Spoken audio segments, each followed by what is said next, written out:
High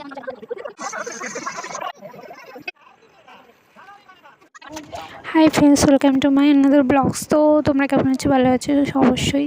তোমাদের সুস্থতা কামনা করে নতুন একটা ব্লগস। তো আমি এখানে বাঘের মুখোশ বানাচ্ছি। তো ফার্স্টে কাটিস পেপার নিলাম, কাটিস পেপার নিয়ে কাট করে কেটে নিলাম। তারপরে কাটার পরে এখানে দেখো পেন্সিল দিয়ে ড্র করছি চোখ মুখ, তারপর সব কিছু একটু শেপ দিয়ে কেটে নিয়েছি আর কি। সাইডে সাইডে ওই যে কুচি কুচি করে কেটে নিচ্ছি একটুখানি বাঘের ওই যে আর কি পশম টাইপের করে নিচ্ছি। তো সেখানে এবার কেটে নেওয়ার পরে তো একটুখানি ব্রেক নিলাম। আঁকার পরে ব্রেক নিয়ে একটু মুড়ি মাখা খেলাম। তো মুড়ি মাখা বুনু বলছিল খাবি, ছোটো বুনু।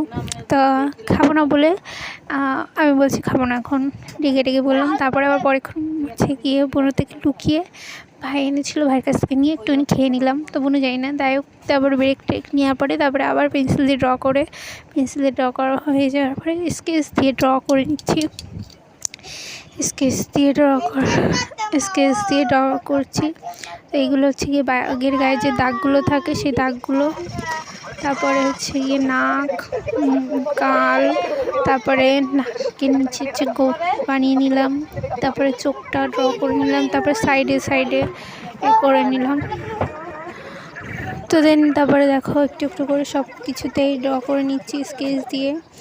পেন্সিল দিয়ে আগে শেড করে নিয়েছি, দেখতেই পেয়েছো সেই ফটোটা মানে ভিডিওটা যে কি সুন্দর লাগছে। পেন্সিল দিয়ে ড্র করার পরে খুব সুন্দর লাগছিলো। তারপরে স্কেচ দিয়ে ড্র করেছি। এই মুহূর্তে মনে হচ্ছে এইভাবেই জমা দিয়ে দিলে আরও সুন্দর লাগবে, কিন্তু রং করতে বলেছে তো ওই জন্য রংটা একটু করতেই হবে, তাই আর কি।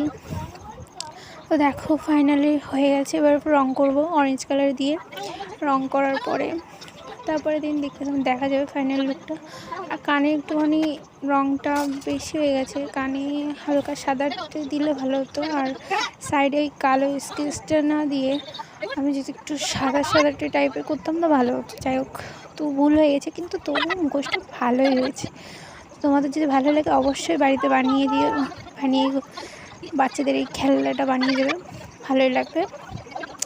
আর তোমাদেরও যদি ভবিষ্যতে কারোর ভাই বোনদের বা কারোর বেবির এরকম প্রজেক্ট দেয় তো অবশ্যই চ্যানেলটা সাবস্ক্রাইব করে রেখে দিও আর এরকম একটা মুখোশ বানিয়ে দিও। তো কেমন লাগছে দেখো। আর এবার একটুখানি নাকে মানে হচ্ছে গিয়ে গুলো নাকটা লালচে করব।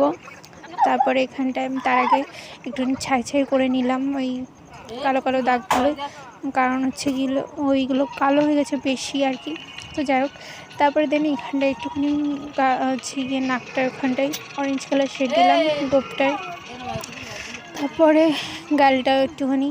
এবার দেখো মুখোশ বানানো শেষ। তো ভালো লাগলে লাইক কমেন্ট সাবস্ক্রাইব করে দিও। তো আমার মুখে বেশি ভালো লেগেছে মানুষের মুখে। তো লাস্ট একটু ব্যাগগুলো শেয়ার করে দাও, 10 টাকা 20 টাকা দিয়ে না কিনে দিয়ে এভাবে বানিয়ে দিও। তো ভালো লাগলে